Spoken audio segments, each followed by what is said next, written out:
Հրապարակը գրում է. չնայած Նիկոլ Փաշինյանն անցած շաբաթ ճեպազրույցում հայտարարեց, որ կառավարությունում փոփոխություններ չի նախատեսում, սակայն մարզպետների կազմում սպասվում են։ Խոսում են, որ մարզպետի պաշտոնին հրաժեշտ կտան Արմավիրի եւ Կոտայքի մարզպետներ Վահրամ Խաչատրյանն ու Ահարոն Սահակյանը։ Նրանք գործադիրից օրենսդիր կտեղափոխվեն падգամավորի կարգավիճակում։ Ամիսներ անց էլ Լոռու մարզպետի հաստիքը թափուր կդառնա, քանի որ Արեն Մկրտչյանին դիտարկում են Վանաձորի ՔՊ թեկնածու։ Խոսակցություններ կան նաեւ, որ հնարավոր է Շիրակի մարզպետ Դավիթ Արուշանյանին նորից խորհրդարան վերադարձնեն։ Մինչև 2028 թվականը մարզպետների ինստիտուտը վերանալու է։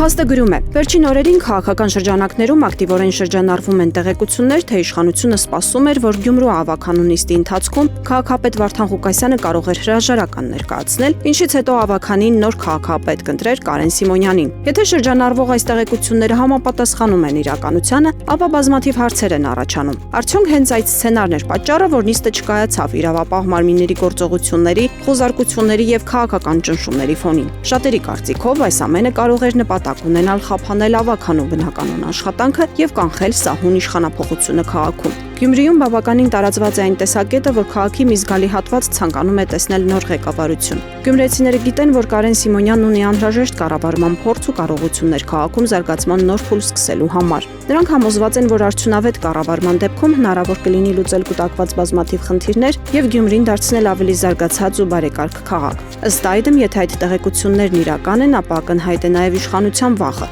վերջնականապես կորցնելու Գյումրին, որտեղ հասարակության մի զգալի հատված փոփոխությունների ակնկալիք ունի, սակայն ոչ օրվա իշխանության միջամտությամբ։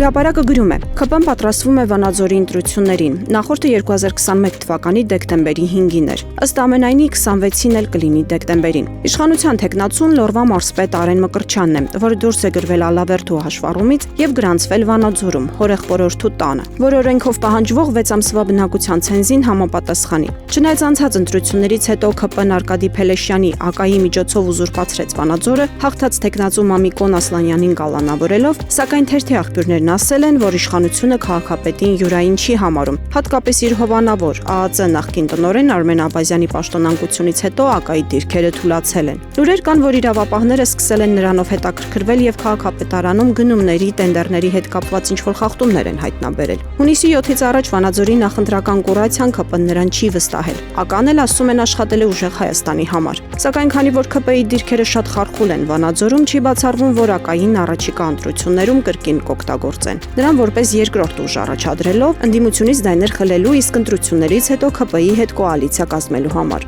Առայժմ այլ թեկնածուների մասին չի խոսվում։ Հնարավոր է, որ առաջադրվի նաև Մամիկոն Ասլանյանը, որն ուժեղ Հայաստանի ցուցակով падգամավոր է ընտրվել։ Ասլանյանի գործոնով է պայմանավորված, որ ԿՊ-ն Վանաձորը խոշորացնելու ծրագիր է իրականացնում, Փամբակը միացնելով Վանաձորին հույսով, որ Փամբակի գյուղերում Ասլանյանը ձայն չունի, իսկ իրենք վարչական ռեսուրսով կհաղթեն, ինչպես արեցին Էջմիածինը Խոյին միացնելով։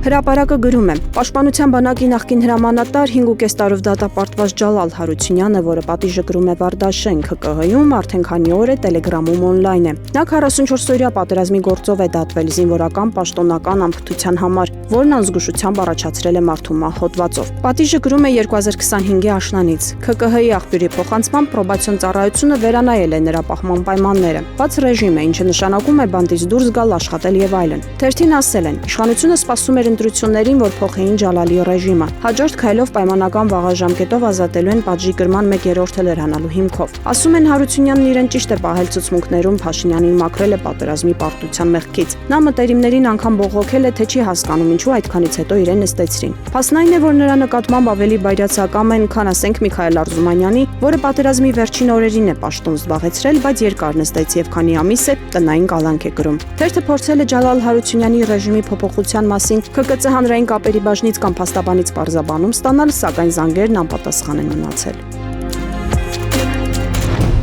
Փաստը գրում է. օրերս Ռուսաստանի անվտանգության խորհրդի փոխնախագահ Դմիտրի Մեդվեդևը հանդես է եկել հայտարարությամբ, անդրադառնալով Հայաստանում տեղի ունեցած ընտրական գործընթացներին եւ ներքաղաքական վերջին զարգացումներին։ Իր խոսքում ռուս բարձրաստիճան պաշտոնյան նշել է, որ ընտրությունների ընթացքում ակտիվորեն կիրառվել է վարչական ռեսուրս, արձանագրվել են հարձակումներ, ինչը չի համապատասխանում ժողովրդավարության պաշտպանության մասին իշխանությունների հայտարարություններին։ Նա հավելել է, որ նախընտրական քարոզարշավին արևմուտքի միջամտությունն աննախադեպ բնույթ է կրել եւ որ արևմտյան կողմը Հայաստանին դիտարկում է է սոսկ որպես գործիք Ռուսաստանի դեմ պայքարում, նպատակ ունենալով քաղաքական դաշտը մաքրել Մոսկվայի եւ Երևանի միջև առողջ հարաբերությունների օգտին հանդես եկող ուժերից։ Մեդվեդևը նաեւ ընդգծել է, որ Ռուսաստանի հետ ձևավորված կապերի խզումը Հայաստանի շարքային քաղաքացիների համար կհանգեցնի անխուսափելի ծանր հետևանքների։ Սա նշանակում է, որ Հայաստանի ներքաղաքական իրավիճակի վերաբերյալ Մոսկվայից հնչող պաշտոնական գնահատականները ստացել են ընդգծված կոշտ երանգներ։ Ռուսաստանն այլևս չի սահմանափակվում դիվանագիտական մեղմ ձևակերպումներով եւ բաց տեքստով, այլ առանց քողարկվածության ուղիղ հայտարարություններ է անում Երևանի ворթեգրած քաղաքականության առնչությամբ։ Կարելի է ենթադրել, որ Մոսկվայում Երևանի դեմ նոր եւ ավելի կոշտ դեմարշներ են պլանավորում։ Պաշտոնական շրջանակների կողմից հայտարարությունների նման ոճը եւ հռետորաբանության կտրուկ կոշտացումը հստակ ցույց են տալիս, որ առաջիկայում հայ-ռուսական հարաբերություններում կարող են արձանագրվել ավելի անդառնալի կետեր, իսկ երկու երկրների միջև առկա ճգնաժամը հասել է մի սահմանագծի, որից այն կողմ գործընթացները դառնալու են լիովին անկանխատեսելի։ Ժողովուրդը գրում է ՔՊ կուսակցության անցած 5 շաբթի կայացած արտահերթ վարչության նիստը, որտեղ փակ քվեարկությամբ, իսկ ըստ իշխանական շրջանակների փաստացի Նիկոլ Փաշինյանի քաղաքական որոշմամբ քվեարկվեց իշխող ուժի ազգային ժողովի նախագահի տեխնացուն, անցել է լարված մթնոլորտում։ Նիստի ընթացքում, երբ ամփոփվել են քվեարկության արդյունքները եւ պարզ է դարձել, որ Ալեն Սիմոնյանը ստացել է ընդամենը 5 ձայն, իսկ առավել մեծ աջակցություն է վայելել Ռուբեն Ռուբինյանը, սրահում իրավիճակը բավականին լարվել է։ Ալեն Սիմոնյանի նախկին օգնականը, այժմ ԿՊԱ-ական падգամավոր Հասմիկ Հակոբյանը, տեղեկանալով քվեարկության արդյունքների մասին, անմիջապես եւ ցուցադրաբար դուրս է եկել նիստերի դահլիճից, չթաքցնելով իր դժգոհությունը։ Դրանից անմիջապես հետո Ալեն Սիմոնյանն է դուրս եկել դիմել իր թիկնազորի աշխատակիցներին հարցնելով. «Նայեք, լրագրողներ չլինեն, դուրս գանք»։ Այդ քայլը թիմում ընկալվել է որպես դժգոհության բացահայտ ցուցադրում Ռուբեն Ռուբինյանի օգտին կայացված որոշումից։ Թերթի ԿՊԱ-ական աղբյուրների խոսքով այս պահվածքը կուսակցության ներսում միանշանակ չի ընդունվել։ Ավելին, վարչության մի շարք անդամներ քննադատել են հատկապես Հասմիկ Հակոբյանի վարքագիծը, նշելով, որ անկախ անձնական համակրանքներից կամ քաղաքական նախընտրություններից իշխող ուժի падգամավորից սպասվում էր առավել զուսպ եւ հավասարակշռված կեցվածք, հատկապես այն պայմաններում, երբ որոշումն ընդունվել էր կուսակցության ներսում, վարչապետի ներկայությամբ եւ նա եղել է նստած դահլիճում։ Հասմիկ Հակոբյանը գրասենյակից հեռացել է Ալեն Սիմոնյանի հետ նույն մեքենայով։